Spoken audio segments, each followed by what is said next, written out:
আসসালামু আলাইকুম প্রিয় ফ্যামিলি, কেমন আছো সবাই? নিশ্চয়ই আল্লাহর রহমতে ভালো আছো। আমিও তোমাদের দোয়ায় আল্লাহর রহমতে ভালো আছি। সবাই আমার ফ্যামিলির জন্য বেশি বেশি দোয়া করবা, আর আমার জন্য আমিও করি তোমাদের জন্য। তো আজকে একটা আপু আমার ভিডিওতে কমেন্ট করছে, আপু আজকে আমি আমার বিড়ালটাকে গোসল করাইছি, পরে ওরে অনেক সুন্দর করে সব সময়ের মতো অনেক সুন্দর করে মুছে দিছি। তারপর 2-3 ঘন্টা পর টয়লেট করছে আর হলো বমি করছে। তার সাথে কৃমি বের হয়েছে, খাবার খায় না। পরে জোর করে একটু কৃমির ওষুধ খাওয়াই দিছি। তারপর পাতলা পায়খানা করেছে। এখন কি করব? ও যেন একটু খায়। তো ভিডিও কমেন্টটা 1 ঘন্টা আগেই আসছে। আমি যখন ভিডিওটা করতেছি, ভয়েসটা দিচ্ছি, তখন তার 1 ঘন্টা আগে আসছে। তো ভাবলাম যে এই বিষয়টা খুবই ইম্পর্টেন্ট, তাই আপনাদের ভাইয়ারা বললাম যে আমি ভয়েস দিয়ে দিই, তুমি একটু এডিট করে দিয়ে দিও কালকের মধ্যে। তো ইনশাল্লাহ কালকের মধ্যে তোমরা এই ভিডিওটা হয়তো পেয়ে যাবা। তো যে কারণে আমার কমেন্টটা দেখেই আমি ভয়েসটা দেওয়ার জন্য বসে পড়ছি এত রাত্রে। এখন রাত 5টার কাছাকাছি আর কি।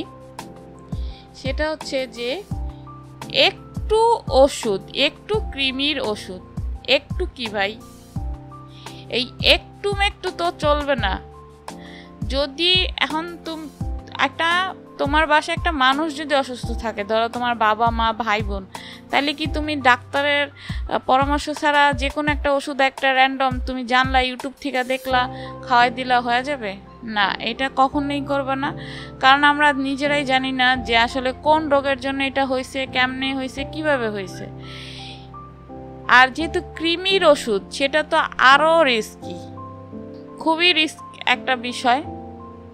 এটা কখনোই করবা না কেউ।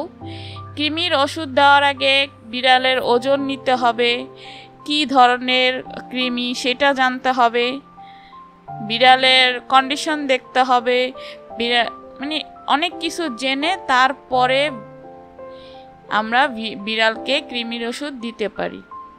তো এই ভুলটা কখনোই করবা না। অবশ্যই বিড়ালকে কৃমির ওষুধ দেওয়ার আগে ভেটের কাছে পরামর্শ করে জেনে ভালো করে তারপরে কৃমির ওষুধ অবশ্যই দেবা। কৃমির ওষুধ কেন, যে কোনো ওষুধ দেওয়ার আগে বিড়ালের ওজন মাপতে হবে অবশ্যই, বিড়াল কোন কন্ডিশনে আছে সেটা দেখতে হবে। আর যদি বলো যে আমার এলাকায় কোনো ভেট নাই, আমি একটা ইউটিউবারের চ্যানেল থেকে দেখে তারপরে এই ওষুধটা এনে খাওয়াইছি, তাহলে তোমাদের একটা কথা বলে দিই। তুমি যে ফোনটা দিয়ে একজন ইউটিউবারের ভিডিও দেখে ওষুধটা নিছো, ঠিক সেই ফোনটা দিয়েই সার্চ করলে অনলাইন ভেট পাওয়া যায়। তো তাদেরকে ফোন করে তুমি তোমার বিড়ালের কন্ডিশন বলে অবশ্যই যে কোনো ওষুধের পরামর্শ নিতে পারো। এতে তোমার হয়তো কিছু টাকা খরচ হবে, 200 বা 300 এইরকম। তুমি যদি তাদের বলো যে আমার অবস্থা এরকম বা এরকম, বা মানে ডিটেলস বলো বা রেস্কিউ ক্যাট বলো, তাহলে অবশ্যই তারা যাদের যে কস্টটা আছে অবশ্যই কমাই দিবে বা কমাই নিবে। আশা করি বুঝাইতে পারছি বিষয়টা, যে বিড়ালকে আন্দাজে কোনো ওষুধ খাওয়ানো যাবে না। তো সবাই ভালো থাকবা, সুস্থ থাকবা, আল্লাহ হাফেজ। আর সবাই ইউটিউব চ্যানেলটা যারা নতুন আছো সাবস্ক্রাইব করে রাখবা, আর বেল আইকনটা অন করে রাখবা, যাতে নতুন ভিডিও আসলে সাথে সাথে পেয়ে যাও।